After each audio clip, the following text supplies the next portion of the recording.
Show hi all, ನಾನಿವತ್ತು waste ಮೆಟೀರಿಯಲ್ಗಳನ್ನ ಬಳಸ್ಕೊಂಡು ತುಂಬಾ ಬ್ಯೂಟಿಫುಲ್ ಆದಂತಹ ಒಂದು ವಾಲ್ ಹ್ಯಾಂಗ್ನ ಯಾವ ರೀತಿ ಮಾಡೋದು ಅಂತ ಹೇಳ್ಕೊಡ್ತೀನಿ.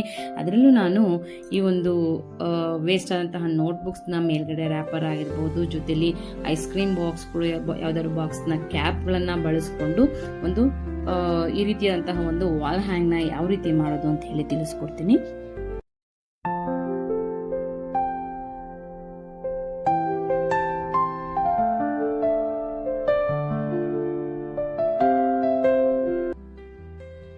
ಈ ರೀತಿಯಾಗಿ ಯಾವ್ದಾದ್ರು ಒಂದು ಟೆಕ್ಸ್ಟ್ ಬುಕ್ ಅಥವಾ ನೋಟ್ಬುಕ್ನ ಮೇಲ್ಗಡೆ ಫ್ರಂಟ್ ಪೇಜ್ ಏನಿರುತ್ತೆ ಅದನ್ನು ಕಟ್ ಮಾಡಿಕೊಂಡು ಈ ರೀತಿಯಾಗಿ ಸ್ವಲ್ಪ ಬೆಂಡ್ ಮಾಡಿಕೊಂಡು ಅಲ್ಲಿಗೆ ನಾವು ಗ್ಲೂಗನ್ ಅಥವಾ ಫೆವಿಕಾಲ್ನ ಕೂಡ ನೀವು ಯೂಸ್ ಮಾಡ್ಬೋದು. ಈ ರೀತಿಯಾಗಿ ಹಾಕಿ ಅದನ್ನು ಸ್ಟಿಕ್ ಮಾಡಬೇಕಾಗತ್ತೆ ರೌಂಡ್ ಶೇಪಲ್ಲಿ.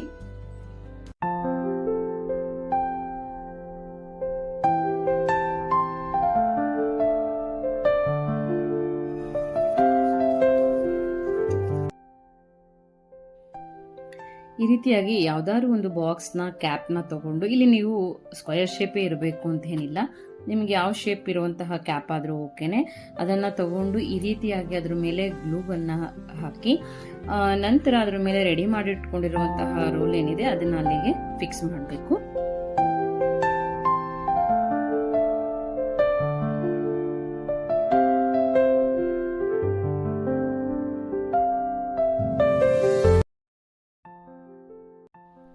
ನಂತರ ಫೆವಿಕಾಲ್ನ ತಗೊಂಡು ಇದರ ಮೇಲೆ ಈ ರೀತಿಯಾಗಿ ಅಪ್ಲೈ ಮಾಡ್ತಾ ಹೋಗಬೇಕು. ನಂತರ ಈ ಫೆವಿಕಾಲ್ನ ಏನು ನಾವು ಅಪ್ಲೈ ಮಾಡಿರ್ತೀವಿ ಅದ್ರ ಮೇಲೆ ಅಕ್ಕಿಯನ್ನು ತಗೊಂಡು, ಅಂದರೆ ರೈಸ್ನ ತಗೊಂಡು ಈ ರೀತಿಯಾಗಿ ಅದ್ರ ಮೇಲೆ ಹಾಕೊಳ್ತಾ ಹೋಗಬೇಕು. ನಾನಿಲ್ಲಿ ಫುಲ್ ಆ ರೋಲ್ ಏನೇ ಅದನ್ನು ಕವರ್ ಮಾಡ್ತಾ ಇಲ್ಲ, ಮೇಲ್ಗಡೆ ಒಂದು ಪಾರ್ಟ್ ಮಾತ್ರ ನಾನು ಕವರ್ ಮಾಡ್ತಾ ಇದ್ದೀನಿ. ಈ ರೀತಿಯಾಗಿ ಅಕ್ಕಿಯನ್ನು ಹಾಕಿ ಸ್ವಲ್ಪ ಪ್ರೆಸ್ ಮಾಡಬೇಕು. ಹಾಗೆ ಸ್ವಲ್ಪ ಸಮಯ ಅದನ್ನು ಡ್ರೈ ಆಗಲಿಕ್ಕೆ ಬಿಡಬೇಕು.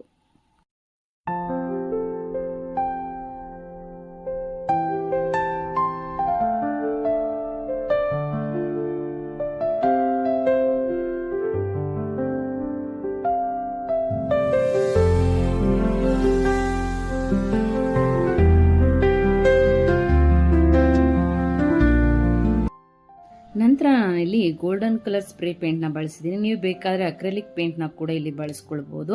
ಈ ರೀತಿಯಾಗಿ ಸಂಪೂರ್ಣವಾಗಿ ನೀವೇನು ಇದನ್ನು ಮಾಡಿಟ್ಕೊಂಡಿದ್ದೀರಾ ಇದ್ರ ಪೂರ್ತಿ ನೀವು ಗೋಲ್ಡನ್ ಕಲರ್ ಪೇಂಟ್ನ ಸ್ಪ್ರೇ ಮಾಡಬೇಕಾಗತ್ತೆ.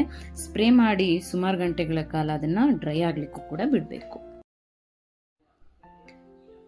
ಫೈನಲ್ ಆಗಿ ನಾನು ಈ ಒಂದು ವಾಲ್ ಹ್ಯಾಂಗಿಗೆ ಗೋಡೆಗೆ ಸ್ಟಿಕ್